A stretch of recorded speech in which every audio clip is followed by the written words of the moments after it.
किसी नगरी में एक किसान रहा करता था। उस किसान को एक बहुत ही बुरी आदत लग चुकी थी और वह आदत थी कि वह बेवजह ही सोचा करता था, चिंता किया करता था। वह हर समय किसी न किसी चीज को लेकर चिंता किया करता था।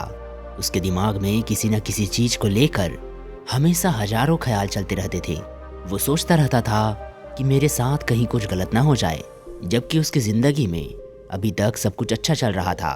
उसके पास एक बड़ा सा खेत था जिसमें बहुत अच्छा अनाज भी होता था। खेती करने के लिए चार चार हट्टे कट्टे बैल भी थे, 2 बैलगाड़ियां थी, एक अच्छा और बड़ा मकान भी था। साथ ही उसकी पत्नी और उसके 2 प्यारे प्यारे बच्चे भी थे। लेकिन उस किसान की ये आदत बन चुकी थी कि वह बेवजह ही चिंता किया करता था कि मेरे साथ कुछ न कुछ अनहोनी ना हो जाए। हमेशा इसी के बारे में सोचा करता था।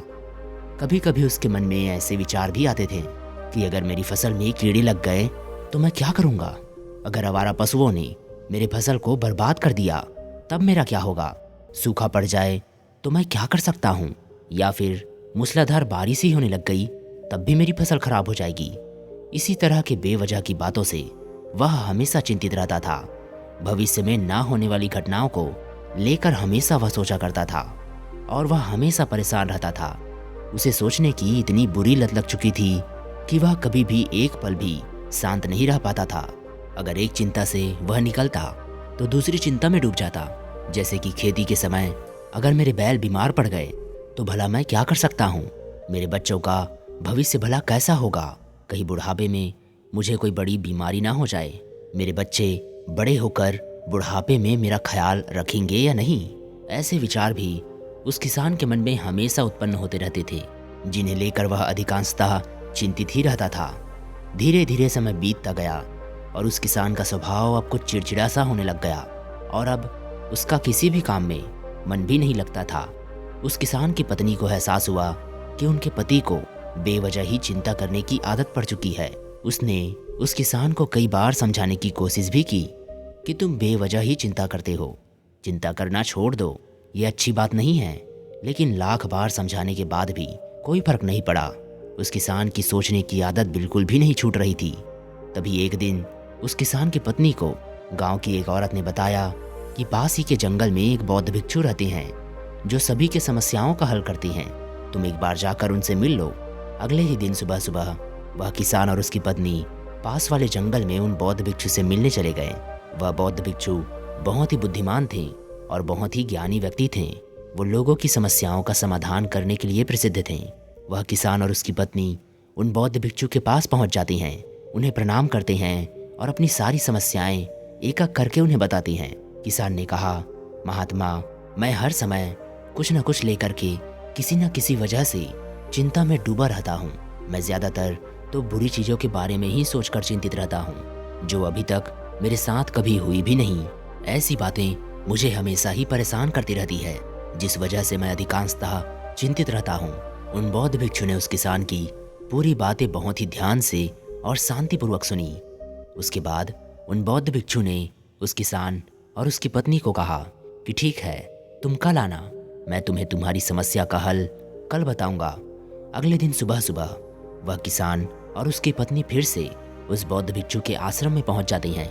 लेकिन वहां पहुंचकर वे दोनों ये देखकर दंग रह जाते हैं कि बौद्ध भिक्षु पालती मार कर जमीन पर बैठे हुए हैं और उनके सामने एक दूध से भरा हुआ गिलास रखा हुआ है और वह बौद्ध भिक्षु बहुत ही चिंतित दिख रहे थे।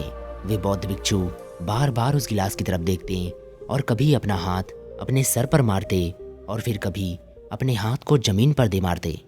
वे बौद्ध भिक्षु बड़े ही बेचैन और चिंतित दिखाई पड़ रहे थे। उन बौद्ध भिक्षु को इस प्रकार चिंतित और परेशान देखकर उस किसान ने कहा कि हे महात्मा, क्या बात है? आप इतने परेशान क्यों हैं? आप जैसा महान संत इस तरह से चिंता में क्यों बैठा हुआ है? उन बौद्ध भिक्षु ने बड़े ही बेचैनी भरे स्वर में कहा, मैं इस गिलास के दूध को देख देख कर बहुत ही चिंता में हूँ। मुझे चिंता हो रही है कि कहीं इस दूध से भरे हुए गिलास को बिल्ली पी ना जाए या फिर वह बिल्ली इसे गिरा ना दे।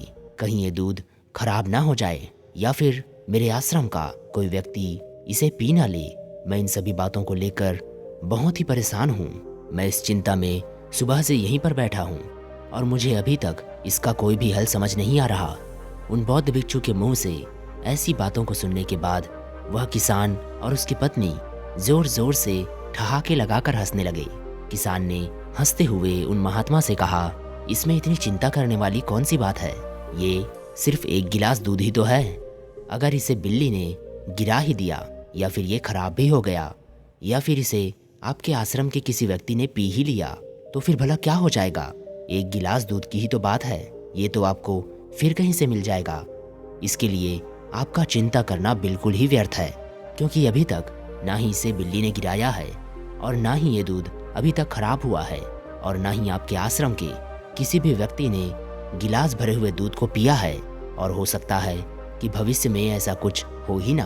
अब किसान के मुंह से ऐसी बातें सुनने के बाद वह बौद्ध भिक्षु मुस्कुराने लगे और कहा, मैं भी तो तुम्हें यही समझाने का प्रयास कर रहा हूँ कि भविष्य की उन घटनाओं को लेकर चिंता करना बिल्कुल व्यर्थ है, जो अभी तक हमारे साथ हुई ही नहीं, और उनके होने की संभावना भी बहुत कम है। या फिर ये भी हो सकता है कि वह घटना हमारे साथ कभी हो ही ना, और मान लो तुम्हारे साथ ऐसा कभी हो भी जाता है, तो जिस चीज़ को तुमने एक बार हासिल किया है, उस चीज़ को तुम मेहनत करके दोबारा भी हासिल कर सकते हो। और मान लो कि किन्हीं समस्याओं के कारण तुम उस चीज़ को दोबारा हासिल ना भी कर पाए, तो भी क्या हो जाएगा? क्योंकि किसी भी समस्या के आने के साथ समस्या का सामना करने की ताकत और हिम्मत जो होनी चाहिए, वो हमारे अंदर अपने आप ही आ जाती है। बौद्ध भिक्षु की इन बातों को सुनने के बाद उस किसान को ऐसा लगा कि मानो उसके गाल पर किसी ने एक थप्पड़ जम के मारा हो और उसे नींद से जगा दिया हो। उसे ये एहसास हो गया कि वो भी तो यही गलतियां कर रहा है। वो भी भविष्य के उन घटनाओं को लेकर के चिंतित रहता है जिनका कोई अस्तित्व ही नहीं है, कोई अर्थ ही नहीं है, जो अभी तक घटी ही नहीं है और शायद कभी घटेगी भी नहीं। कुछ देर तक वह किसान यूं ही चुपचाप खड़ा रह गया, और कुछ देर बाद वह उन बौद्ध भिक्षु के चरणों में गिर पड़ा और कहने लगा कि इतनी आसान भाषा में मुझे मेरी गलती का एहसास दिलाने के लिए मैं आपका बहुत बड़ा आभारी हूँ, और आज से मैं अपना पूरा प्रयास करूँगा कि मैं बेवजह चिंता करना बंद कर दूँ। दोस्तों, ज़ेन बुद्धिज़्म में एक कहावत है, जब तुम चल रहे हो तो केवल चलो, जब तुम खा रहे हो तो केवल खाओ।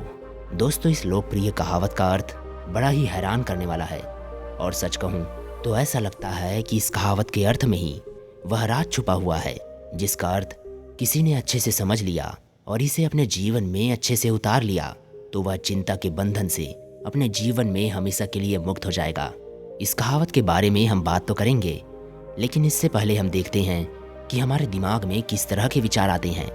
अगर कुछ समय के लिए हम ध्यान देंगे तो हमारे दिमाग में सिर्फ कुछ ऐसे ही विचार हैं जो बार बार आते हैं। किसी भी काम को करने के बाद सबसे पहला विचार हमें यहाँ आता है कि क्या हमने उस काम को सही से किया। दूसरा, क्या मैं इसको और बेहतर ढंग से कर सकता था। तीसरा, इसका परिणाम क्या हो सकता है, क्या होगा। और चौथा, कि लोग मेरे बारे में क्या सोच रहे होंगे, क्या मेरा काम लोगों को पसंद आया होगा या नहीं।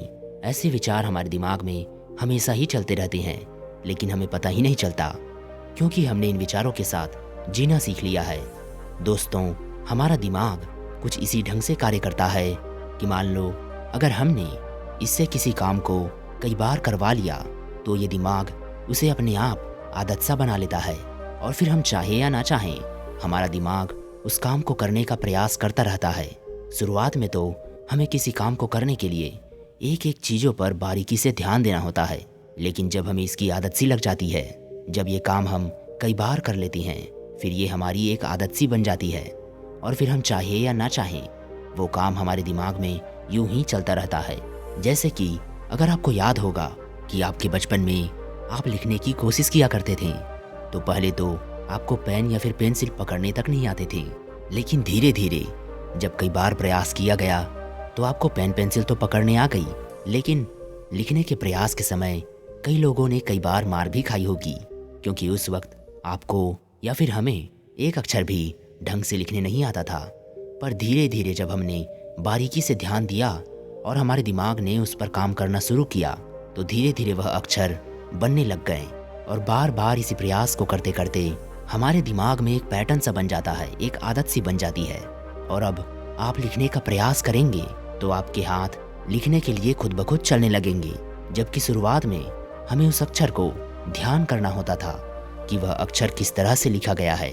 पर आज के समय पर अगर आप उस अक्षर को लिखना चाहेंगे तो वह अक्षर आपके दिमाग में पहले से ही सेट है और आपका दिमाग उस अक्षर को हूबहू वैसा ही आपके सामने उतार देगा। और इसके लिए हमें ज़्यादा सोचना भी नहीं पड़ता। हमारा हाथ, पैर और दिमाग सब एक साथ मिलकर इस काम को बखूबी कर लेते हैं। ठीक यही चीज़ हमारे साथ बड़े होने के बाद होती है। जब हम छोटे बच्चे होते हैं तो चिंता क्या होती है ये तो हमें पता ही नहीं होता, लेकिन जैसे जैसे हम बड़े होते जाते हैं तो हमारे माँ बाप हमसे कहना शुरू कर देते हैं कि बेटा अपना होमवर्क कर ले, तुझे अपना होमवर्क पूरा करने की चिंता क्यों नहीं होती, तेरे बहुत जल्द एग्ज़ाम आने वाले हैं, तुमने उस एग्ज़ाम के लिए तैयारी की है या नहीं, तुझे अपने एग्ज़ाम की चिंता बिल्कुल भी नहीं है। न जाने हमारे आसपास ऐसी कई सारी चीज़ें होती हैं जिसके लिए हमारे बड़े हमें चिंता करने के लिए कहते हैं, और ऐसे ही धीरे धीरे हमारे मन में इस चीज़ की आदत सी बन जाती है। और इसीलिए जब हम किसी भी काम को करने की सोच रहे होते हैं या फिर हम उस काम को करना होता है तो पहले हमारे दिमाग में उस चीज़ को लेकर के बार बार हम सोचने पर मजबूर हो जाते हैं, और यही बार बार सोचना हमारे लिए एक चिंता का कारण भी बन जाता है। और यह आदत हमारे जीवन में कुछ इस तरह से समा जाती है कि हमारा पूरा जीवन सिर्फ चिंता के इस मायाजाल में ही फंस कर रह जाता है। तो इस चिंता से निकलने का समाधान है क्या? तो इसका एक बहुत ही असरदार समाधान है। जैसा कि अभी कुछ देर पहले हमने एक जैन कहावत के बारे में बात की थी। इसका अर्थ है जागरूकता। हमें अपने विचारों के प्रति जागरूक होना पड़ेगा। हमें अपनी पूरी दिनचर्या में थोड़ी देर रुककर ही सही, पर इस बात पर ध्यान देना होगा कि कहीं हम ना चाहते हुए भी एक ही घटना के बारे में बार बार सोच तो नहीं रहे। पूरे दिन हमें जागरूक रहकर ये देखना होगा कि हमारे मन में, हमारे दिमाग में किस तरह के विचार आ रहे हैं। जैसे कि अभी आपके मन में ये सवाल आ रहा होगा कि सिर्फ जागरूकता से काम कैसे बनेगा। दोस्तों, मैं कहता हूँ कि सिर्फ जागरूकता ही काफ़ी है आपको इस चिंता से मुक्त कराने के लिए, मन को शांत स्वभाव का एहसास कराने के लिए। और जीवन में जागरूकता लाने का सबसे आसान तरीका है ध्यान करना। ध्यान करने के दौरान अपने विचारों पर ध्यान देना आवश्यक है, और जब आप पूरी जागरूकता के साथ अपने विचारों पर ध्यान देना शुरू कर देंगे तब आप अपने अंदर एक अलग सा बदलाव महसूस कर पाएंगे। जैसे आपके मन में चलने वाले बेवजह के विचार एक एक करके अपने आप ही खत्म होने लग जाएंगे, गायब होने लगेंगे, और उसके बाद आपको अपने जीवन में शांति और आनंद का अनुभव भी होगा। दोस्तों, उम्मीद है कि आपने आज की इस वीडियो से कुछ न कुछ अवश्य ही सीखा होगा। तो इस वीडियो को लाइक कीजिए और अपने दोस्तों के साथ शेयर कीजिए, और हमें सपोर्ट करने के लिए चैनल को सब्सक्राइब ज़रूर कीजिए।